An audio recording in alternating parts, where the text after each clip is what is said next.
And what I'm going to do here is about a 15 to 20 minute kind of an introduction. And my purpose here is really just to kind of tweak your interest so that you walk around and see stuff. Because most of the phase one stuff is self-guided. We're happy we got lots of docents here today. I think they're all happy to talk to you about things, but it's largely self-guided.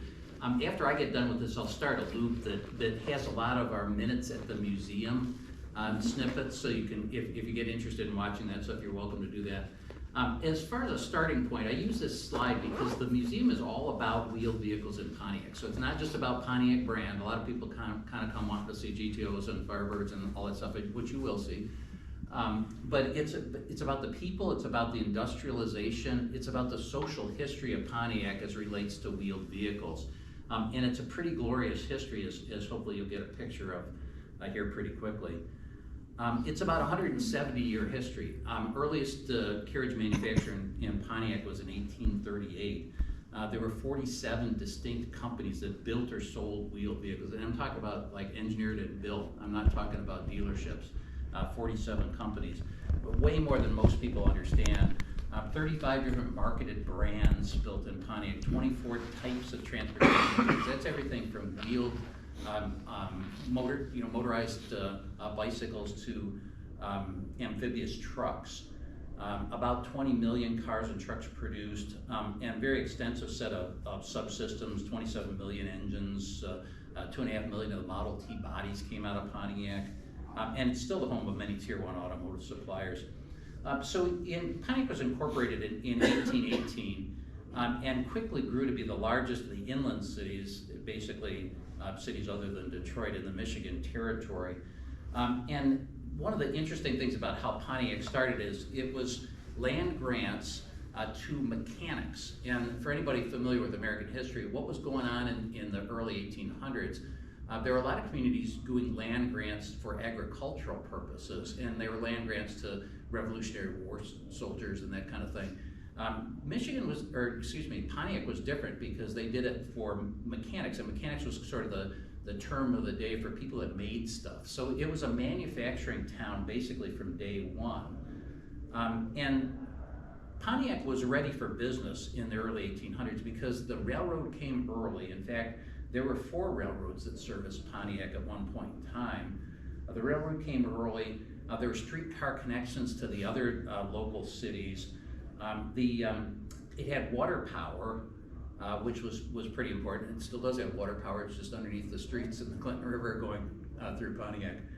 And it also basically had lots of oak in the area, which became really important for the carriage business here. The Spring and Wagon Works, which was basically right north of where M1 Concourse is today, was the largest industrial complex at one point in North America west of Detroit. It was a huge complex. There was a 4-building complex, obviously made springs and wagons early on, but then it turned into an automotive facility directly after that and built everything from trucks to early cars to even some later cars. One of the buildings still stands, by the way. You can see it west of Woodward, north of Rapid Street here. It's a pretty decrepit looking, but for sale, actually, building. And there were a total of 16 carriage manufacturers in Pontiac. And at the turn of the century, 3/4 of the employment in Pontiac was related to the carriage business. So either making carriages or making wheels or making springs, that kind of thing. 3/4 of the employment. The Michigan State Fair was in Pontiac, and that may not sound important right now, but in 1900, that was a huge economic technology exposition in most states, and they chose to center it in Pontiac. And it was the county seat. It was the first governor of Michigan was from Pontiac. It was the cultural center of certainly Oakland County, if not southeastern Michigan. So this Pontiac Spring and Wagon Works made a lot of buggies, but maybe most importantly, was pretty critical to this transition to automobiles. There's not many inside pictures of what happened in buggy factories because there weren't many cameras around those days, but you'll see some limited pictures here. These were big facilities. The illustration on the upper left and the picture on the lower left are the Pontiac Buggy Company, and you see the reference of sizing with the steam locomotive in front of that. It was a big building. I think there's a little bit of artist license in that illustration. But it was a big building, and that stood basically right at the corner of Cesar Chavez and Baldwin is where that stood, so about a third of a mile from here. There isn't too much left of the carriage industry in Pontiac, for kind of good reason. They made a lot of sawdust, and people smoked at the time. Not a good combination. There were huge fires in Pontiac, like as these carriage manufacturers would have fires, they would take down blocks in Pontiac, and you can find the old headlines on that. So Ed Murphy was also a carriage manufacturer. Pontiac Buggy Company, which again was right at the corner of Baldwin and Cesar Chavez. Ed Murphy turned it into Oakland Motor Company. He saw the handwriting on the wall. Most of the carriage manufacturers saw the handwriting on the wall and were scrambling to get into the car business. Murphy was successful. Started Oakland Motor in 1907. The first decade of the 20th century in Pontiac saw huge industrial growth, and Murphy was a big part of it. Very well respected businessman. Basically what happened with Oakland Motor and Ed Murphy is Billy Durant came with a pile of money and bought Oakland Motor Company in 1909. And Ed Murphy actually died a fairly young man and later in 1909, and GM bought the rest of Oakland Motor Company, made it Oakland division of GM. So we have pictures inside Oakland Assembly in 1911. Pretty interesting place. Oakland sold fairly upscale cars. You'll see a couple of cars on our floor here, and there's a couple in the outback of the building here as well.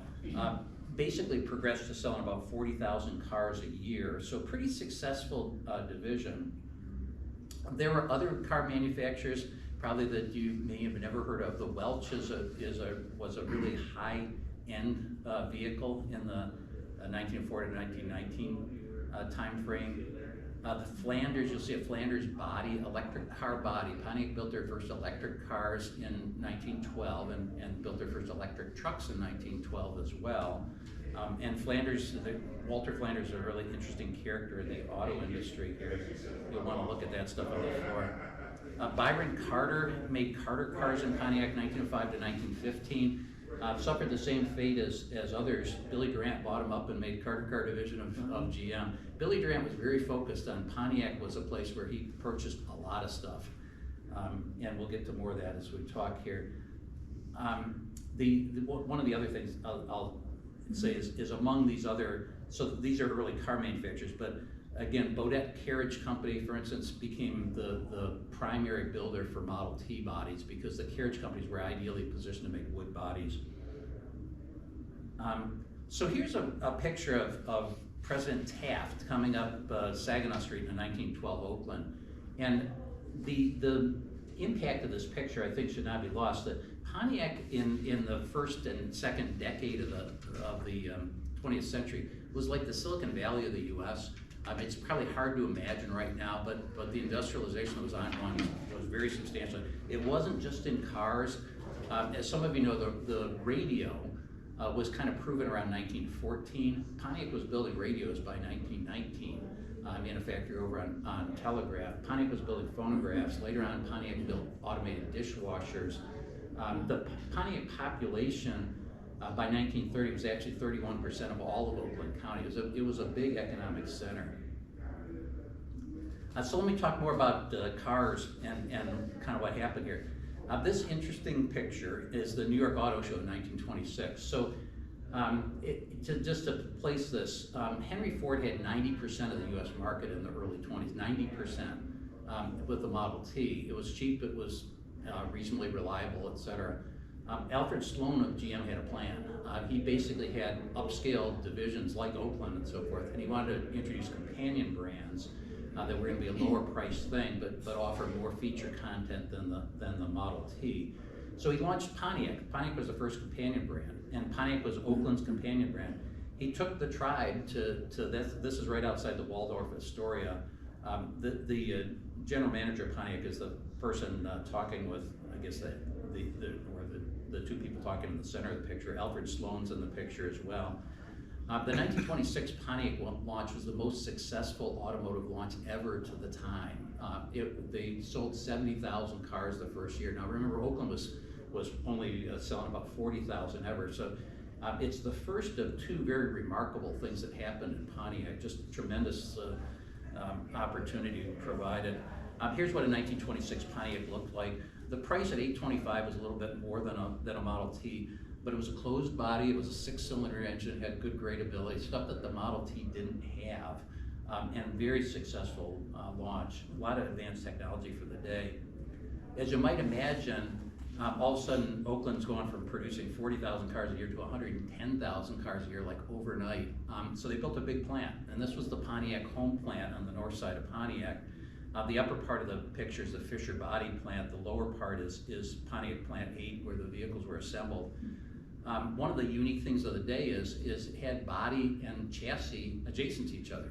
Seems amazing that people wouldn't, but the way the car industry grew up was the body manufacturer was typically a carriage manufacturer.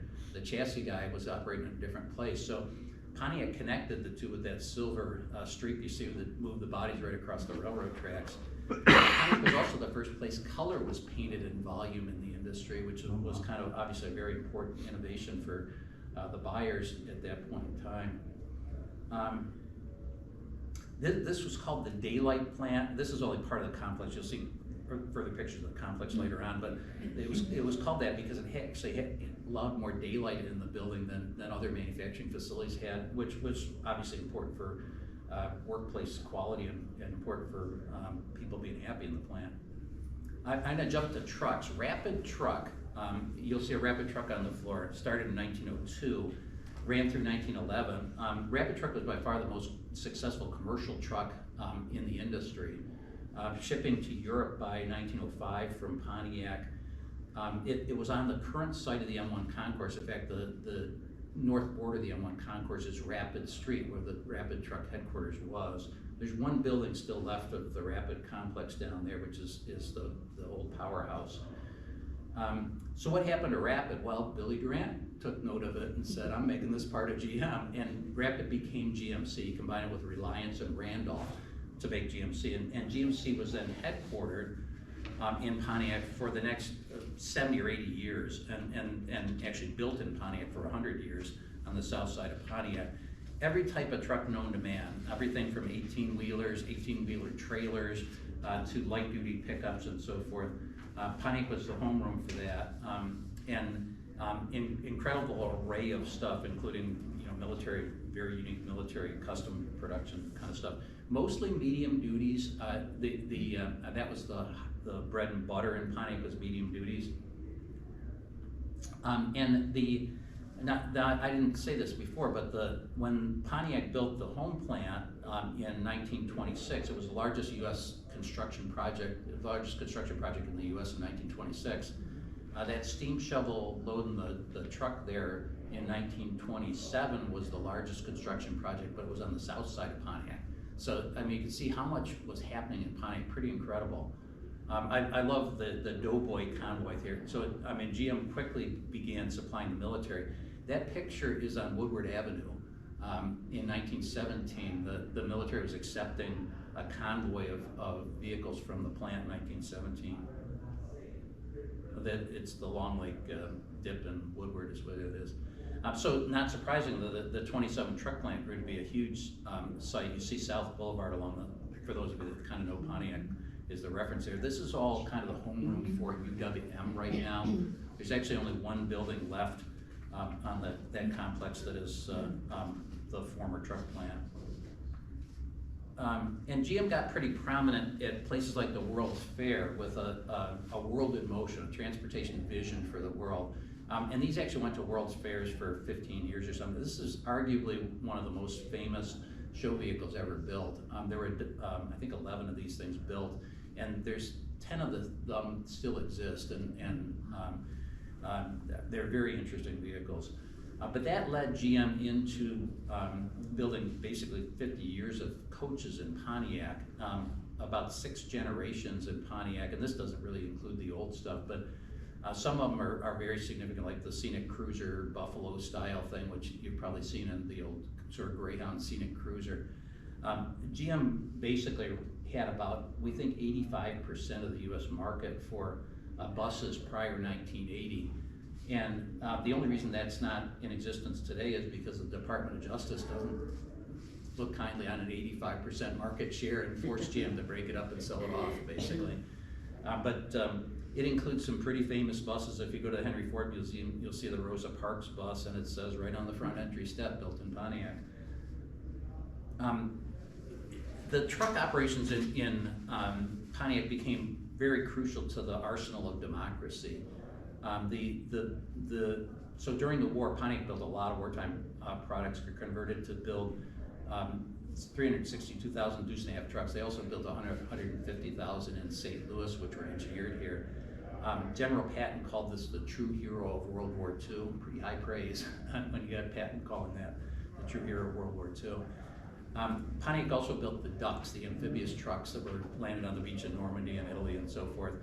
Delivered an estimated 5 million tons of men and equipment onto European beaches when that was the only way to land in Europe. A lot of ducks still in operation around the U.S. too, by the way.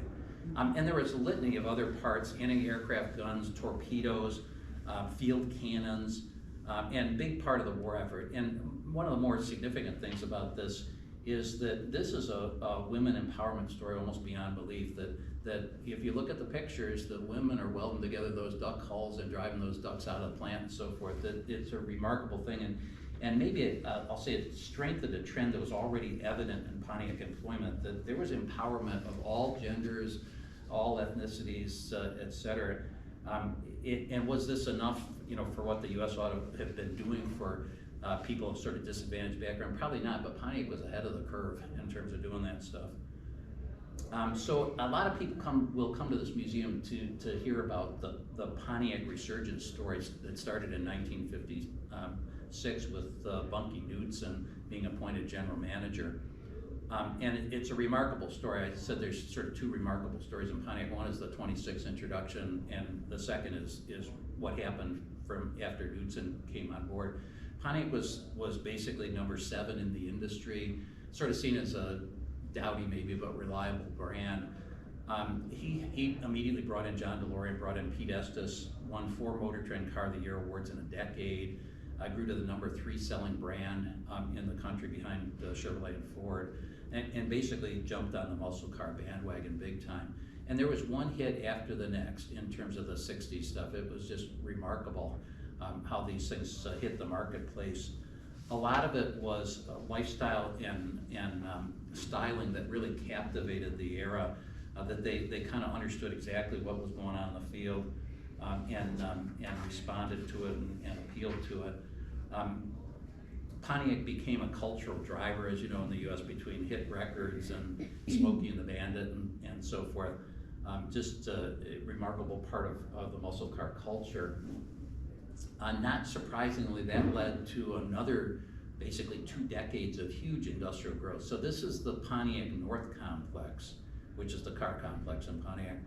10.8 million square feet under roof. You're looking at about a square mile of industry here, and it doesn't even include the engineering building and the sales and marketing building and so forth. The blue line, for people familiar with Pontiac, is where the Grand Trunk Railroad goes through the complex. So the Fisher Body Plant, which became the Fiero plant, is over on the left-hand side. But a really remarkable array of manufacturing operations, everything from foundries to stamping to chrome plating to forging to whatever, and obviously automotive assembly. So I summarized by if you look at about 1 o'clock here, there are 4 profound things that Pontiac had an effect on U.S. history and arguably world history. There were an immense array of jobs that stimulated this huge cultural migration, which is kind of what brought Pontiac to the very diverse ethnicities that it has right now. That people moving north was kind of a key aspect of that. And it's probably what led to the empowerment kind of stories that I'll talk about more a little bit. At one point there was a huge housing shortage in Pontiac, and GM Modern Housing responded with housing developments that GM sponsored. GM ran dormitories to staff the plants and so forth for a couple of years. The second big effect is the muscle car. Arguably the 64 GTO is the thing people recognize most as the first muscle car. And Pontiac rode that muscle car bandwagon for obviously several decades. Pontiac had the earliest and broadest line of trucks and built some very prominent buses across the U.S. And last, this whole World War II arsenal of democracy is a largely untold story for Pontiac, but it's a pretty amazing piece of U.S. history. And Pontiac, the brand itself, was an industry innovation leader, left a really strong track record between what happened from a marketing standpoint, even starting in 1926, with what happened in the manufacturing plants, that a lot of these plants were indeed recognized as industry leadership kind of manufacturing methods. There's a long list of technical innovation. That's the Endura bumper on the 68 GTO, which basically pioneered non-chrome bumpers across the industry. But there's a great people story behind this as well, that I characterize Pontiac as a dirt under the fingernails manufacturing town. It's a very resilient, resourceful, and broadly inclusive workforce that, because of the diversity of the workforce, I think recognize the benefits of doing that pretty early on. There's a bunch of industry leaders that have come out of Pontiac. You see, that's William Knudsen shaking FDR's hands. He was the industrial commander, drafted as he was the COO of GM, drafted by Roosevelt to be the industrial commander for all industrial conversion. You see John DeLorean, and you see Mary Barra, who started at Pontiac herself, and she's obviously the one breaking the glass ceiling in the U.S. industry for women CEOs. And then there's the whole wartime effort and women empowerment thing. It even starts way back in I mentioned the first vehicle manufacturer was a guy named Willard Palmer. An interesting story there, because he employed women in his business, he employed blacks in his business. Interesting enough, the census records said blacks came from the South, so this is pre-Civil War. And the guy was a published abolitionist, so he was probably running an underground railroad is probably what he was doing, but we don't really know all that much about him, obviously. And there's a bunch of specific later credits here in terms of women empowerment and black empowerment, and Pontiac had a Native American descent design leader through the 60s, which is when Pontiac made remarkable strides in design. So a lot of very interesting credits there. So I'll close with some comments on kind of what the museum's all about here. Hopefully I'm getting your interest tweaked in terms of things that you want to see, but this is fundamentally our mission. We obviously want to display the products, but we want to talk about the innovation, we want to talk about the people, we want to talk about the industrialization, the whole social history of kind of how Pontiac interacted with the wheeled vehicle industry. And along the way, we expect to aid the revival of the Pontiac community, that we want to stimulate economic growth, we want to do STEAM outreach to students and even adults with adult programs and evening lectures and so forth. We've already demonstrated some of this stuff. Here's a STEAM outreach thing done with the Girl Scouts in Pontiac here, and Rosa the Riveter people, interesting enough too. What you're seeing here is phase one of a 3-phase museum development. This area that you entered is the phase one. We got lots of space and we got lots of cars and trucks and so forth to show up in the future. We really, I close with this, that other cities have art museums, but we think Pontiac needs a transportation museum that honors the unique heritage here, because it's something to really be proud of, and we want the community to take great pride in what it's done. In comparison to other cities around the world, really only Detroit has, of any city in the world, has a richer car history within the bounds of a community like this. So now I would encourage you guys to go sort of explore the floor. You're welcome to stay. I'm gonna put on a loop of a bunch of other videos, minutes of museum videos, or you're welcome to come back and see that stuff. But yeah, explore our floor and have fun. Thank you. Good. Well done. Thank you.